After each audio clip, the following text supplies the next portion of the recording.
Hello there! We're back with the second part of the JOJOs as Lantern Corps video. Corpse? Whatever. And I will be giving the manga JOJOs of part 7, 8, and 9 their rings. If you haven't seen part 1 already, then make sure to go check that out first so it's in order, you feel me? This will be shorter since there are only 3 to cover, so let's not waste time and get into our first JOJO. And of course, spoilers for parts 7, 8, and 9.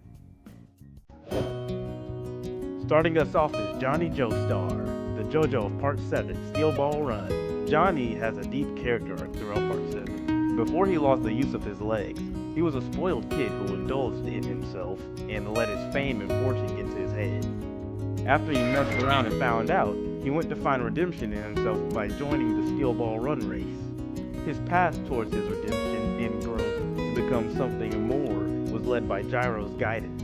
Over the course of the race, Gyro taught Johnny the many lessons of the spin. This not only developed his stand's abilities to harness the power of the spin, but also related to Johnny's journey of personal growth to rise above his past, where he starts the story pessimistic and uncertain of himself. By the end, he's completely determined in himself and learns to walk again. A couple of potential picks for his Lantern Ring are the Blue Lantern Ring of Hope and the Green Lantern Ring of Willpower. Johnny represents hope because of how he's able to find his light in the darkness when Jesus H. Christ shows up to strengthen his resolve. Going against the whole President of the United States of America is a pretty crazy task, especially when he has the most bombastic abilities that defy fate and logic. Johnny was essentially the only hope to stop Valentine's plans after Hot Pants and Gyro were taken out.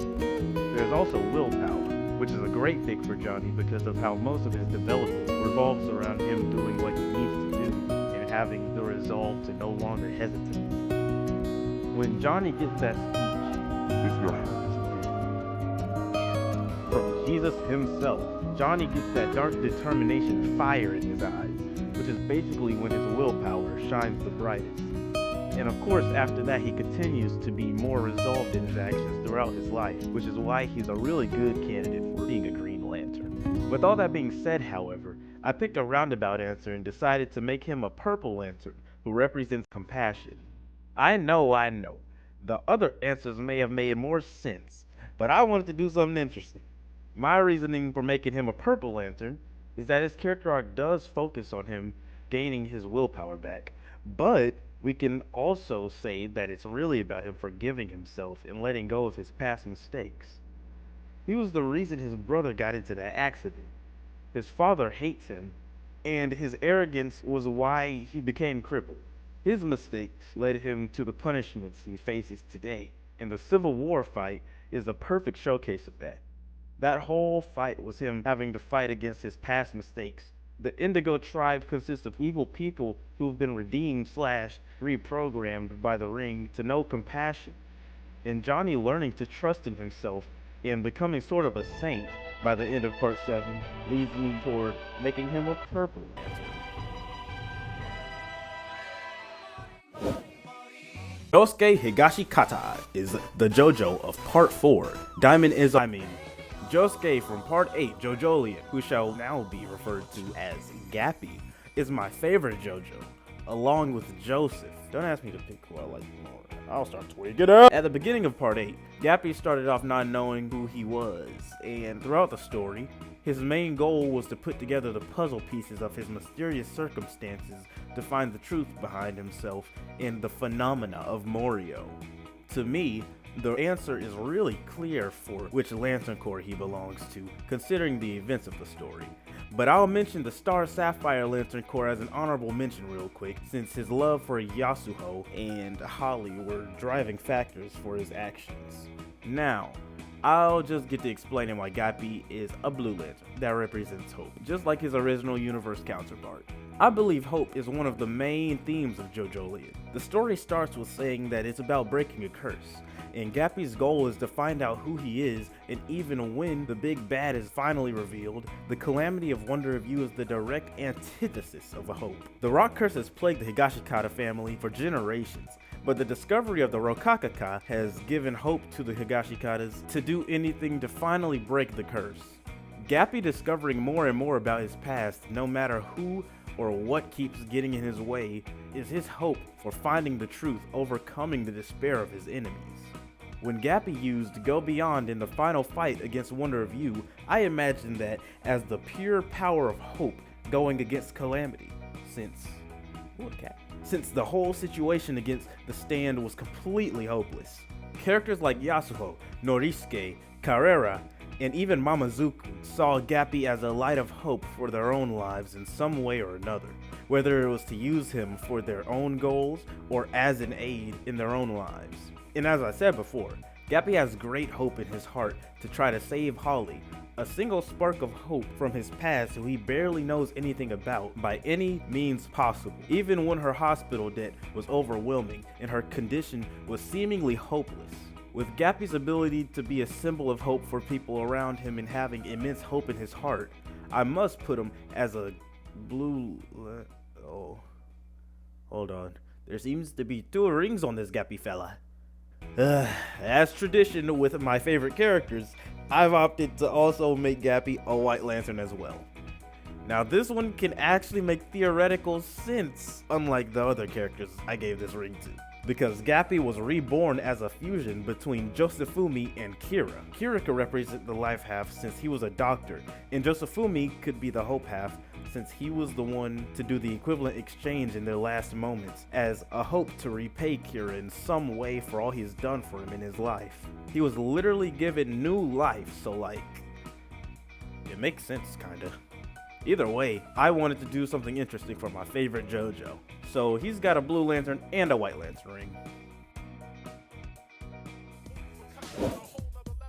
Jodio Joestar is our final and most recent JoJo of Part 9, JoJo Lands. Even though we only have, I think, 14 chapters with Jodio as of now, he's showing us what kind of guy he is, and I do have an easy answer for what Lantern Corps he belongs to. But first, let's get those honorable mentions out of the way. The first honorable mention we have for Jodio is the Red Lantern Corps of Rage. Jodio might happen to be the biggest crash out of every JoJo, and is even stated to have an antisocial personality, which doesn't mean that he's a quirky introvert, for you people who keep overusing the word, but that he has psychopathic tendencies more or less.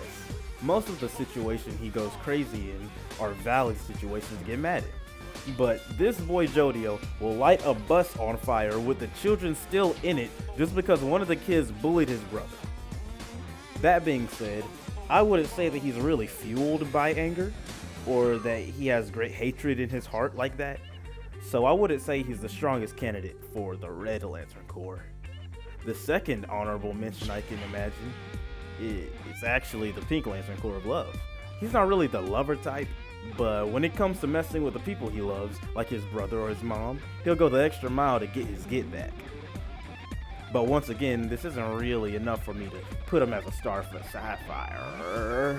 Now on to the Lantern Corps, which I believe young Jodio belongs to. The first page of the story should already tell you where he belongs. I don't know why it feels like I'm stalling, but here we go. Jodio Joestar, the final JoJo, shall be given a black lantern, an orange lantern ring that embodies greed. Jodio's main goal in Part 9 is to get rich, and everything they've done so far, like trying to steal a diamond from the Rohan Kishibe, is in accordance to that goal. He's been a hustler since he was really young and only seeks to get more money, more status, and more pleasure in life. Avarice is what fuels this JoJo, and it makes him the best candidate for the Orange Lantern Corps. And that's the end of the JoJos as Lantern Corps members. I had fun making these guys. I tried to do them in their manga's art style, but my art style is too difficult to get away from. I'll do a showcase of all the JoJos now to show the art progression over the past few months. I can take this time to say that if you've watched or read JoJo's Bizarre Adventure, then it's your duty to spread the word for people to watch or read it. It's a real life-altering experience that'll really tell you what kind of person you are once you've dived in it. And I guess I can put this opinion out here. Fun Fun Fun is the absolute worst stand in the series, and I don't care if it's stronger or more useful than any other. That shit is stupid and made me have a stroke trying to read through it in part 8. My favorite stands, though, are Tusk, Heaven's Door, and Soft and Wet because of their unique abilities. I have a lot of ideas for videos to make next, but my manufacturing process for these videos takes so long, and I gotta figure out how to put these out at a quicker pace. Anyway, thanks to anyone who actually watched this. Your attention is greatly appreciated.